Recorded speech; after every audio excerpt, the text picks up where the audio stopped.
On today's show, a final recap of the 2023 World Junior Hockey Championship, which ended yesterday in Canada winning the gold medal game in overtime. All coming up on Locked On NHL Prospects.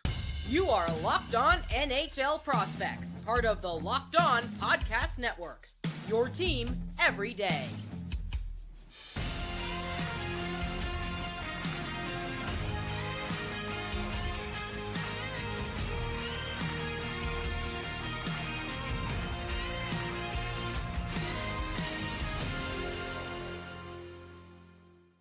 Hello and welcome back to Locked On NHL Prospects, part of the Locked On Podcast Network, your team every day. On this podcast, I break down everything prospects related for you 5 days a week, Monday to Friday. I'm Hattie Kalakash. I'm a scout and prospect analyst across multiple platforms, including this one.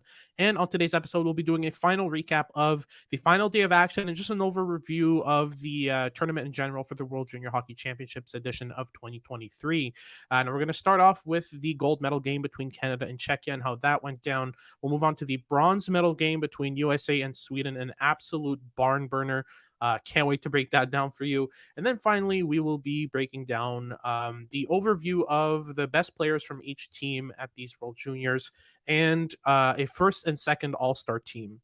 Which I'll be presenting to you at the end of this episode. So stick around until the end. And if you like what you've been listening to, make sure to like and subscribe if you're watching on YouTube, and make sure to follow along on all your favorite podcasting platforms and make us your first listen of the day. I wanted to talk about the gold medal game between Canada and Czechia. So first, I want to present sort of how we got here and what happened in the semifinals, since we missed out on that episode. Now, Czechia outplayed Sweden in the semis, which is a lot to say. David Jiricek scored with 38 seconds left in the game to tie it 1-1, and then I called it before overtime started. I tweeted this out, during the intermission between the third period and overtime. I said, I'm calling it. Yuri Kulich is going to score in overtime, and the Czechs are going to go to the gold medal game. And that's exactly what happened. Czechia goes crazy, and they head to the gold medal game. On Canada's side, they won 6-2 against the Americans. The Americans actually scored the first two goals of the game. They went up 2-0 at the start of the first period, but then Canada came back and won it. There were two disallowed goals for goaltender interference against Team USA, which didn't help. While Canada was up 4-2. Joshua Roy had the game of his career. He scored two goals and added 2 assists. He was tremendous on the on the penalty kill. He was tremendous on the forecheck. Connor Bedard was also exceptional in this game. Scored a goal and an assist, but that's pretty typical in terms of a score sheet for him. And Thomas Milic was outstanding in this game in net for Canada. Stopped 43 of 45 shots for a 950 save percentage. Just a great game overall. Now, on to the gold medal game itself. Now, Canada was pushing the pace early, was trying things early on, but not to the point where, they were trying Michigans and all that like they did in their 5-2 loss against Czechia in the group stage. They learned from their mistakes. They kept it simple. They're using their skill to set up in the offensive zone. At one point, they drew a penalty, and then Dylan Gunther scored with his patented half wall one-timer. It's something to expect from him at this point, and it's pretty hard to stop. The Arizona Coyotes prospect puts Canada up 1-0 earlier on in the first period. But then Czechia was doing a great job of tiring out the Canadian forwards in their own zone and then counterattacking hard and fast. I tweeted out that it's very Real Madrid of them. If you watch football, that's something that Real Madrid does really well, is force players to the outside when they're playing a possession system, and then counterattacking hard and fast. That was something that Czechia was doing pretty well, and it was kind of the answer that they had to Canada in their group stage game as well. In the second period, Czechia takes a foot off the gas just a tiny bit, and that's all that Shane Wright needed in order to walk in, dangle a defender, go to the backhand, and roof it top shelf. On his 19th birthday, Gunther gets an assist on that one as well, and Brennan Othman, who was also celebrating his birthday in yesterday's action. Both he and Wright are born the same date, a year apart. Othman was celebrating his 20th birthday. He got his second assist of the night on that Shane Wright goal. Now, quickly on Shane Wright before we move on to the events of yesterday's game, I think he's just severely overcriticized for really nothing. I mean, I've seen folks discrediting him because he's not all over the puck. He's not making plays, dangling defenders all the time, etc. Like Connor Bedard is. If you compare the two, they're really different players. And if you like that flashy high-end skill type of game, that's just not Shane Wright's game. Wright's a top prospect because of the subtle intelligence to his game. He does so many little things right. from supporting his D on the breakout to timing interventions to perfection on opposing breakouts. He circles above the puck. He makes sure he's always keeping plays under control. He delays off the rush. He waits for his teammates to hit specific lanes before passing. He keeps plays alive all over the ice. It's just so rare to see so many small details from a freshly drafted 18, 19-year-old. A kid with so much control and maturity in this game in a World Junior Championship tournament already at such a young age. It's just tremendous to see from Wright, and I just don't get the hate that he gets. I mean, he's genuinely a very, very good player. If you read between the lines and understand the reasoning behind his game, um, for me, Connor Bedard is the best dessert you've had in your life at a fancy restaurant, and Shane Wright is shepherd's pie. Like that's how I'd compare the two. Shane Wright gets the job done. Shane Wright does things in a way that is efficient, that is appropriate to the circumstances of the game. And Bedard is just the is probably the best thing you've ever seen, but you only get that much with him. I think that Shane Wright is genuinely something to appreciate once you start reading between the lines. So moving on back to the game's events, Cadian Bankier, a Minnesota Wild prospect, he tries to corral the puck between his legs on a partial break, puts his head down and just barrels through Thomas Suchanek in goal, who goes down hard. He's clutching his groin. Doesn't look good at all. He seems to be screaming in pain. Doesn't look good. Somehow, though, Suchanek stays in the crease for Czechia and makes a couple more 10 bell saves in this game. He ended the game with a 920 save percentage, among which were many high danger chances for Canada. So he stopped them a whole lot in order to drag his team to overtime. He did a great job in this game. Off the back of that sort of return to action and those saves, Czechia starts chugging, especially in the third period. And halfway through the third, Stanislav Svozil, a defenseman of the Columbus Blue Jacket, does a scorpion kick.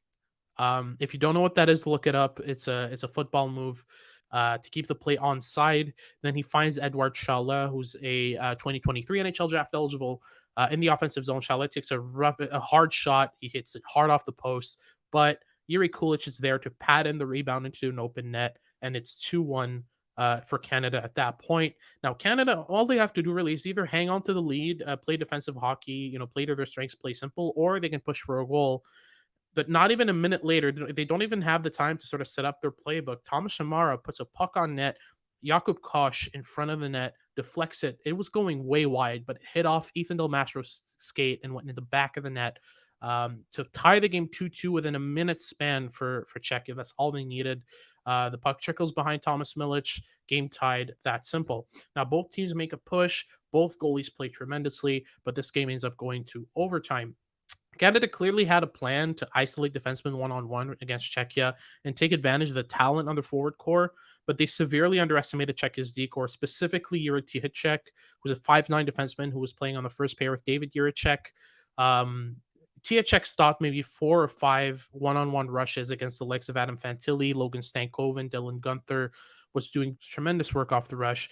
And finally, Czechia gets a tiny bit too aggressive offensively, and Yuri Kulich turns the puck over at the offensive blue line.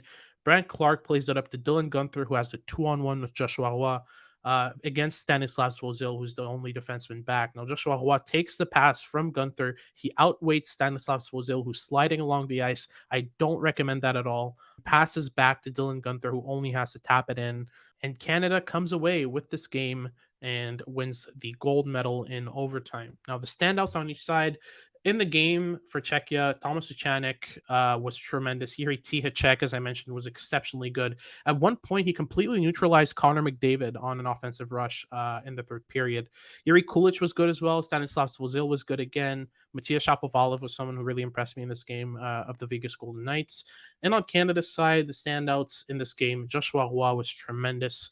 Again, Thomas Milic stood on his head as well. Connor Bedard, obviously. Shane Wright had a great game. And I'd also add to that Dylan Gunther, who obviously scored 2 goals and added an assist. Adam Fantilli, who had a good game as well, and Brant Clark. Now let's get right into USA versus Sweden and the bronze medal game right after these messages. You just got to try Built Bar's new reimagined flavors. They've got cookie dough toppers, coconut brownie bars and toppers. They've got white chocolate peppermint granola, which is Built Bar's minty take on a granola bar. And they've got my personal favorite, which is candy cane brownie puffs. This stuff tastes amazing, really. These are the most delicious protein products ever built. Get it? Built. See what? Never mind. 100% real chocolate, 17 grams of protein, shockingly low on sugar, and only 130 calories. Seriously, this is awesome stuff. It tastes great. It's perfect for an after workout energy refill. After a game of shinny, when you don't have the time to cook a full meal, it's like an on the go fine dining experience. So see for yourself. Get 15% off your order right now using the code locked on 15 at built.com. Again, that's locked on 15 at built.com. Built, you've got to try this. All right, so moving on to USA versus Sweden. Now, this was a barn burner. USA won this game 8-7 in overtime. I'm not going to give you the full breakdowns of each goal. I can barely remember them all off the top of my head, so I'll just make it short. First, Logan Cooley with the only goal of the first period, surprisingly, in an 8-7 game to have only one goal heading into the second. Never heard of that. He got an assist from Jimmy Snuggerud on that goal, and then Ryan Ufko in the second period doubles the lead for USA on the power play, again assisted by Jimmy Snuggerud. But then Philip Bistedt of the San Jose Sharks answers for Sweden, makes it 2-1 for USA at that point. Then Chaz Lucius doubles the lead again, prospect of the Winnipeg Jets. It's 3-1 at that point. Sweden tie it up, though, with 2 consecutive goals. First, Oscar Pettersson of the Ottawa Senators with his second of the tournament off a pass from Axel Sandin Palika, a 2023 NHL draft-eligible right-handed defenseman who's been outstanding in this tournament despite having only 1 point in this whole tournament. And that was his only point in the tournament in the bronze medal game. But with the puck, without the puck, he was tremendous in this tournament. I'll get into it a bit later on. So that was the first of the 2 goals. And then Leo Carlsson, a top prospect of the 2023 NHL draft, scores off a one-timer to make it 3-3 at that point. Then USA answers with 2 of their own. Cutter Gauthier and Chaz Lucius again score for them.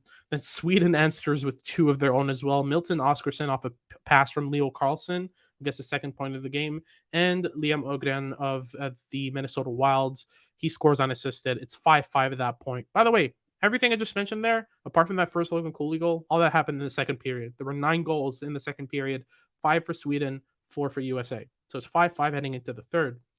In the third period, Noah Östlund opens the scoring for Sweden. Then USA answers with 2 goals of their own. First, Luke Hughes takes a hit from Adam Engstrom heading into the offensive zone. He's on his knees with his back to the goal. He spins around and manages to squeeze it under the pads of Carl Lindbaum in net for Sweden. Then Cutter Gauthier with a second goal of the game from Rutger McGorty, who gets his second assist of the period. He also got the assist on the Luke Hughes goal. He's a Winnipeg Jets prospect. And Gavin Brindley gets the other assist, the 2023 NHL draft prospect. At that point, it's 7-6 USA with a minute 30 left in the game. Sweden pulls their goalie, and Philip Bistedt crashes the net at the same time as Isaac Rosen of the Buffalo Sabres tries a shot. The shot fans, it trickles across the blue paint, and Bistedt has an open net. He taps it into the net and ties the game with 20 seconds left, and it's 7-7 at that point heading into overtime. In the OT period, Lane Hutson's out there. He can do a lot of damage with the space that 3-on-3 OT provides. You love to see him out there on overtime. He drops the shoulder, he drives the net, tries a shot, which is turned away, but Chaz Lucius gets the puck, hops on the rebound, puts it on his backhand and roofs it to complete his hat trick and win the game for Team USA 8-7 in overtime. USA wins bronze. Sweden heads home with nothing. That's the game. Now, the standouts first and foremost for Team USA, obviously Chaz Lucius with 3 goals and the overtime winner. Rutger McGorty both of them are Winnipeg Jets prospects, by the way. Rutger McGorty as well. 3 assists in this game, played really well. Logan Cooley, Snuggerud, Jimmy Snuggerud, and Cutter Gauthier, the trio of NTDP forwards who played together pretty much since U17. They played really well as well. They were the first line throughout this tournament for USA, never budged out of there, never were separated because they know each other so well. They play off each other so well. This was another game that was the case. And then I'd also add Luke Hughes, who has had a rough time defensively in previous games, but I think he was pretty decent in this one. In a barn burner, an 8-7 barn burner, he was still making a couple defensive plays, which was pretty good. And I'd also add Gavin Brindley to this. Tremendous on the PK, just outstandingly aggressive, outstandingly defensively smart. His rush defending is so good. He defends like a defenseman off the rush, like a proper NHL defenseman. Like, I would not be against the idea of putting Gavin Brindley, on defense if he was just a tiny bit taller and a tiny bit stronger.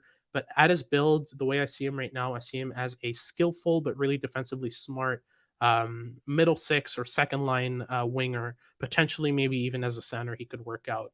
But yeah, in the tournament overall, though, for Team USA, obviously Logan Cooley, Jimmy Snuggerud, Cutter Goche, that line was tremendous for them all tournament.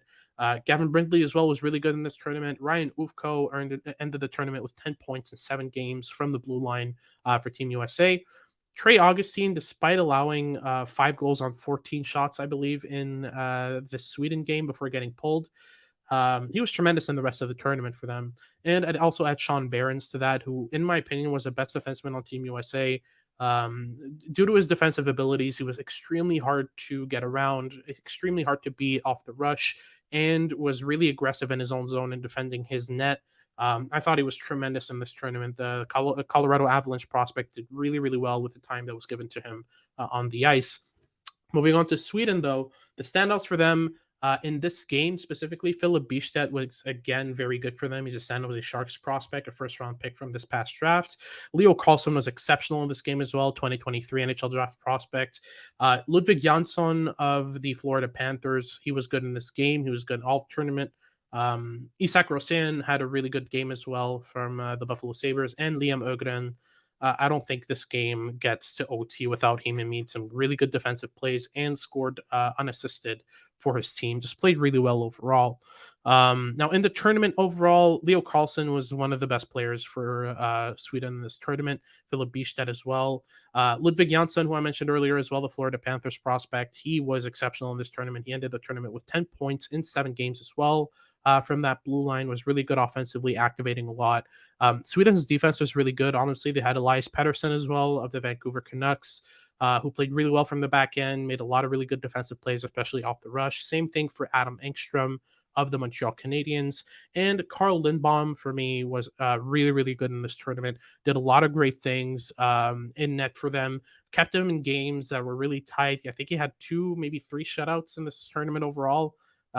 Just great statistics from him. Despite allowing 8 goals in the final game against USA, he still managed to end the tournament with a 914 save percentage. So he was exceptionally good. He's a prospect of the Vegas Golden Knights, a seventh round pick of theirs, and yeah, he was really promising in this tournament. So finally, we'll have our final segment where we're going to discuss the final recap of the World Junior Championship with the best player from each team of the World Juniors and the first and second All-Star teams for the tournament overall right after these messages. All right, so to end things off, I want to do a final review, a final recap of the World Junior Championship with the best player from each team and the first and second All-Star teams, in my opinion, for this tournament. Now, first and foremost, we'll start with Austria. They had David Reinbacher on defense, a 2023 NHL draft eligible, and he was alone out there at times for Austria. He was just a tremendous rush facilitator who was really, really good at breaking pucks out, at carrying pucks out of his zone, entering them into the offensive zone with control, was making crisp passes out of his own zone. Just a great, great transition player. I really saw him as a shutdown defenseman in my viewings of him in the Swiss National League, but I think it was just mainly based on the opposition he was facing, because that's a really tough league. They get a lot of former NHLers, and stuff like that. They got a lot of really strong competition in that league, and it's just the amount of pressure that's on him that makes him sort of get rid of pucks a bit early. But at this tournament against his age group, it was just so obvious how poised and controlled he can be when playing at a speed that he's comfortable with. Just a tremendous transition defender, and on top of that, he's able to defend his own zone extremely well. So I was really impressed with him. Then for Latvia, I think their best player was Gustavs Ozoliņš. No relation at all to Sandis Ozoliņš, but he's a defenseman for Latvia. Played extremely well defensively, was making great plays in his own zone, but was also extremely active offensively, was making a lot of very smart plays in the opposition zone, getting pucks to his teammates, cycling the puck really well, playing pucks from high to low in ways that translate to offense. I was really impressed with this game. He went undrafted, I believe, in last year's draft, but he might be worth a shot in later rounds. I really, really liked what I saw from him. Then on Switzerland's side, it was Liam Bichsel. Shout out to Attilio Biasca, who played a really good tournament. But for me, the Dallas Stars first rounder, Liam Bichsel on defense, was just a rock for them, and was one of the only reasons really that they were able to steal one from Finland. They played great overall. I just, for me, Bichsel was a primary reason that they got as far as they did, and without them they probably have struggled a lot more. Moving on to Germany, I think Nikita Kwap, the goaltender for Germany, a prospect of the Carolina Hurricanes, was really the guy that kind of shone on that roster. I didn't really like what I saw from Julian Lutz, who's the sort of highest drafted prospect on Germany. But Kwap was really impressive to me. He, especially in this game against Sweden, he allowed one goal on 44 shots against Sweden. Sweden, who gave USA a hard time in the bronze medal game, like that's very impressive. Moving on to Slovakia, they had a couple really good players, but for me, the standout was Adam Gajan, an undrafted goaltender. He had the highest save percentage of the tournament in the games that he played. Stood on his head half the time against some really, really strong teams. Gave a lot of strong teams some trouble. I did want to shout out Shimon Nemec, though, the second overall pick of the 2022 draft, prospect of the New Jersey Devils. Just the composure on him is just tremendous. You watch him play, and he never seems to panic. He always seems in control of the play. He showed some transition ability in a lot of it. I love his skating. I think he has one of the best skating strides outside of the NHL. He was just tremendous in this tournament. I did see a sort of lack of aggression in Nemec's game that could have put Slovakia over the edge in some instances, but overall, he played a really, really good tournament. We move on to Czechia. For me, it's really tied between, I'd say, four players. First, David Jiricek and Stanislav Svozil, both defensemen, both Columbus Blue Jackets prospects. Between the two, I'd give Jiricek the edge, but those two were really close. Svozil just exploded in this tournament, especially offensively. He was all over the place in the offensive zone, making plays, connecting with his teammates, consistently pushing the pace, understanding the offensive zone extremely well. That's something that I saw from him in sort of increments in Regina when watching Connor Bedard. You could see him out there. You can see how often he was involved in play, but in this tournament, it was just next level. And I think it's just due to the fact that he was able to shine on that blue line behind David Jiricek and Yuri Tihacek on the second pair.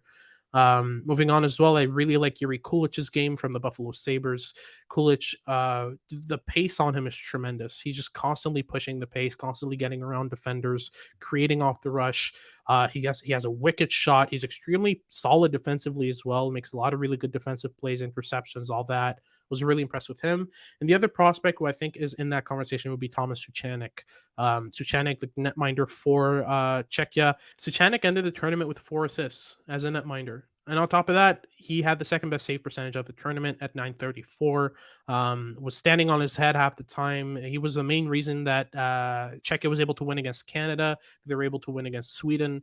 He just played tremendously in most of the games that he played, and he stuck it out at the end after getting rushed by Caden Bankier in the Canada Czechia game. He was still able to stay in the game and battle it out and take this game to overtime almost single handedly. Then we move on to Finland. For me, the best prospect on the roster was the netminder Jani Lampinen. He is an undrafted netminder. It's honestly due to a lack of real shine from anyone else on that roster. Alexei Haimosalmi was fine, but the only other player I would say that really sort of competes with Lampinen as the top prospect for Finland would be Joakim Kemell of the Nashville Predators. He was really good in this tournament, scored some important goals, all that. But Lampinen to me just outweighs him in terms of the impact he had on the game. Then we have Ludwig Jansson, for Sweden. That's the player who I think stood out the most. Jansson with 10 points in 7 games was a 4th rounder of the Florida Panthers. Not someone you'd expect to put up really good numbers in the World Juniors, but he played extremely well. I loved the offensive dare that he showed throughout this tournament. Was consistently pushing the pace, was consistently trying to get around forwards, trying to close down on the slot in the offensive zone. He never sort of stood at the blue line and made plays from there. He was always looking to activate, and that's something I really like in my defenseman. So he caught my eye. I was really impressed. 2 honorable mentions for Sweden for me were Philip Bystedt, who played really well, and Leo Carlson as well, who was really, really good. I hesitated to put Carlson as the first guy, but 6 points in 7 games to me just didn't quite cut it as much as Jansson's 10 points in 7 games from the blue line. Then for USA, it was really tight, but for me, Jimmy Snuggerud was the best prospect for USA. There are a couple guys I could consider in here, like Luke Hughes. Cutter Gauthier was pretty good. I like Chaz Lucius's tournament, but the one guy who I think really competes with Snuggerud is Logan Cooley.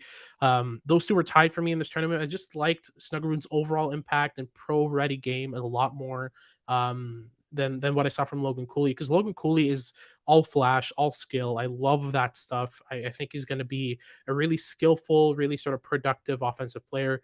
But he just reminds me a lot of Clayton Keller in the sense that you're going to get a really good playmaking, really good hands, a lot of pace from him. But defensively, he's kind of going to be harming your team more than contributing to it. Whereas Snuggerud, for me, you stick him in your top six, and he's going to do everything for you. He's going to defend. He's going to play the forecheck, play physical. He's going to score you some goals. He's going to make some plays. Make some smart passes in the offensive zone. For me, Snuggerud projects a bit safer, and I really liked what I saw from him in this tournament. So he barely gets the edge on Logan Cooley for Team USA as the top player. And then for Canada, to end things off, I think, do I even need to say it? It's Connor Bedard by far. I mean, 23 points in 7 games played for a draft eligible who doesn't turn 18 until July. Breaking records left and right. I mean, the last draft eligible to put up that many points, or even close to that many points, was Jaromir Jagr, who put up 18 points in 7 games in his draft year in 1989-1990. So Bedard officially has become the highest scoring draft eligible in the history of the tournament by 5 whole points. Above Jagr and the likes. Just tremendous performance from him in this tournament. Shout out to Logan Stankoven, who had a great tournament. Joshua Roy, who had the time of his life at this tournament playing with Stankoven and Bedard. Thomas Milic just stood on his head for the second half of this tournament, was really, really good. And on defense, I really think Brent Clark deserves a mention. He was awesome. So for the All-Star teams, I'll start with the first All-Star teams of players that really impressed me the most. So the forwards for Canada, for me, is Logan Stankoven, Connor Bedard, and Jimmy Snuggerud. That is the offensive line for the first All-Star team. On defense, we've got Stanislav Svozil and David Jiricek. I think both of them were tremendous in this tournament. And in goal, we've got Adam Gajan of the Slovakian national team. Again, the best save percentage of this tournament, stood on his head half the time, was just amazing. And then for the second All-Star team, in my opinion, we've got Yuri Kulich of Team Czechia, Logan Cooley of Team USA, and Leo Carlsson of Team Sweden. That trio was tremendous. I really liked what I saw from Leo Carlsson. He pushed himself into the Michkov conversation for me. They're both still a notch below Bedard and Fantilli, but those two are in contention, in my opinion. They're pretty tied.